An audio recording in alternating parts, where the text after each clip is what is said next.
जय श्री कृष्णा। आपका दीपशिखा के चैनल में स्वागत है।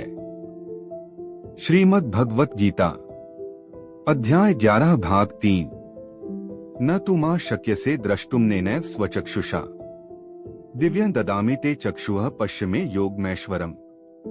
इसका भावार्थ है, किंतु तुम मुझे अपनी इन आँखों से नहीं देख सकते, अतः मैं तुम्हें दिव्य आँखें दे रहा हूँ।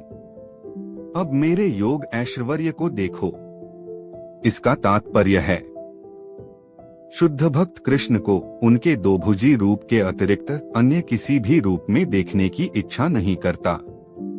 भक्त को भगवत कृपा से ही उनके विराट रूप का दर्शन दिव्य चक्षुओं नेत्रों से करना होता है, न कि मन से। कृष्ण के विराट रूप का दर्शन करने के लिए अर्जुन से कहा जाता है कि वह अपने मन को नहीं अपितु दृष्टि को बदले। कृष्ण का यह विराट रूप कोई महत्वपूर्ण नहीं है, यह बाद के श्लोकों से पता चल जाएगा। फिर भी चूंकि अर्जुन इसका दर्शन करना चाहता था, अतः भगवान ने उसे विराट रूप को देखने के लिए विशिष्ट दृष्टि प्रदान की। जो भक्त कृष्ण के साथ दिव्य संबंध से बंधे हैं, वे उनके ऐश्वर्यों के ईश्वर विहीन प्रदर्शनों से नहीं अपितु उनके प्रेममय स्वरूपों से आकृष्ट होते हैं। कृष्ण के बाल संगी, कृष्ण सखा तथा कृष्ण के माता पिता यह कभी नहीं चाहते कि कृष्ण उन्हें अपने ऐश्वर्यों का प्रदर्शन कराएं। वे तो शुद्ध प्रेम में इतने निमग्न रहते हैं कि उन्हें पता ही नहीं चलता कि कृष्ण भगवान हैं। वे प्रेम के आदान प्रदान में इतने विभोर रहते हैं कि वे भूल जाते हैं कि श्री कृष्ण परमेश्वर हैं। श्रीमद् भागवत में कहा गया है कि कृष्ण के साथ खेलने वाले बालक अत्यंत पवित्र आत्माएं हैं और कृष्ण के साथ इस प्रकार खेलने का अवसर उन्हें अनेकानेक जन्मों के बाद प्राप्त हुआ है। ऐसे बालक यह नहीं जानते कि कृष्ण भगवान हैं, वे उन्हें अपना निजी मित्र मानते हैं। अतः शुकदेव गोस्वामी यह श्लोक सुनाते हैं, इत्थं सतां ब्रह्म सुखानुभूत्या दास्यंगताना पर दैवतेन मायाश्रिताना नरदारकेण साकं बिझुः कृत पुण्य पुंजाः।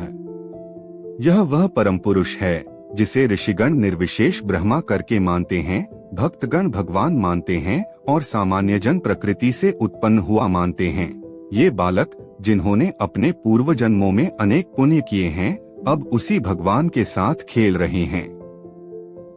श्रीमद् भागवत 10 दिसंबर 2011। तथ्य तो यह है कि भक्त विश्वरूप को देखने का इच्छुक नहीं रहता, किंतु अर्जुन कृष्ण के कथनों की पुष्टि करने के लिए विश्वरूप का दर्शन करना चाहता था, जिससे भविष्य में लोग यह समझ सकें कि कृष्ण न केवल सैद्धांतिक या दार्शनिक रूप से अर्जुन के समक्ष प्रकट हुए, अपितु साक्षात रूप में प्रकट हुए थे।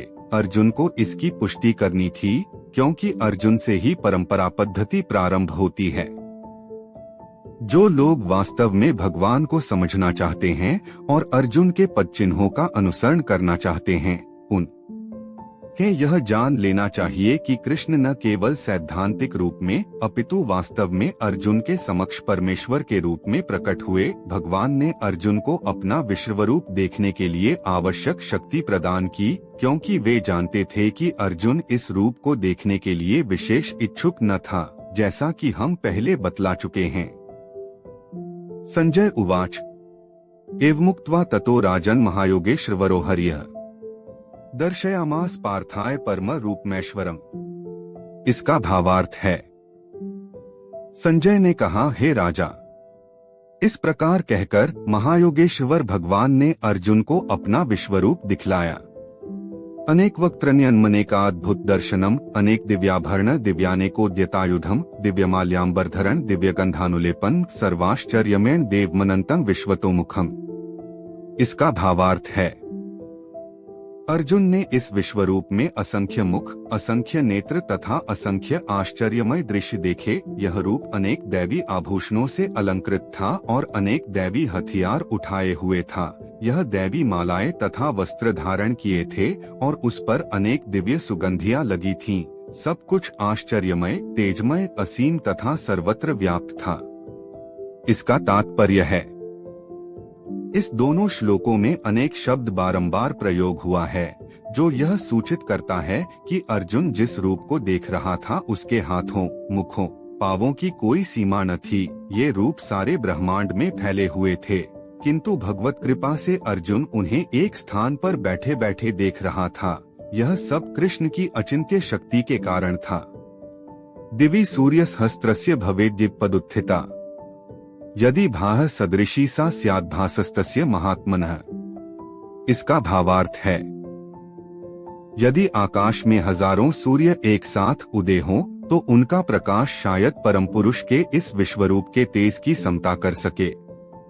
इसका तात्पर्य है, अर्जुन ने जो कुछ देखा वह अकथ्य था, तो भी संजय धृतराष्ट्र को उस महान दर्शन का मानसिक चित्र उपस्थित करने का प्रयत्न कर रहा है। न तो संजय वहां था, न धृतराष्ट्र, किंतु व्यासदेव के अनुग्रह से संजय सारी घटनाओं को देख सकता है। अतएव इस स्थिति की तुलना वह एक काल्पनिक घटना हजारों सूर्यों से कर रहा है, जिससे इसे समझा जा सके। गीता का अगला अध्याय सुनने के लिए चैनल को लाइक, शेयर और सब्सक्राइब जरूर करें। धन्यवाद।